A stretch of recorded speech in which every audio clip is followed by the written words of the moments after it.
Статус кво и по председателството на ДУИ, кога го соопштија она што веќе јавноста го знаеше. Ке излеземе од владата, ама кога ќе почне да важат уставните измени. Нешто со што опозицијата никако не се согласува и нешто со кое власта тактизира. Дали на Македонија и се заканува политичка криза ако не се исполни ниту едно од понудените сценарија? Широка влада без ДУИ и уставните измени да важат со членството во ЕУ или предвремени избори на есен. Главните политички фактори не можат да се договорат и да најдат заедничко решение. Македонија пропаѓа затоа што двојцот Ковачевски Ахмети, наместо да нуди решенија, неуспешно се занимава со спинови и подметнувања, реагира подпредседателот на ВМРО ДПМН. 2/3 во собранието немаат и никогаш нема да имаат. Од ВМРО ДПМН поддршка за уставни измени под бугарски диктат нема и нема да има. Најдобар доказ за ова е што предлогот за уставни измени не го ставаат на гласање.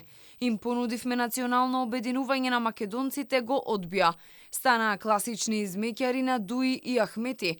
Прифатија договор со Бугарија катастрофален по македонските национални интереси, кој се разбира не можат да го испорачаат. Ги предупредивме, а СДСМ игнорираше, напиша подпредседателот на ВМРО ДПМН Александар Николовски. Владеачката СДСМ која најави формирање работна група за да продолжи комуникацијата со ВМРО ДПМН и натаму тврди дека Мицкоски прифатил уставни измени. Сега имаме нов момент на политичката сцена во земјата и нова реторика, целосно различна од она што досега го слушавме. Не стана прифаќањето на уставните измени од страна на Мицковски и промената на ставот е за доброто на државата и го поздравувам.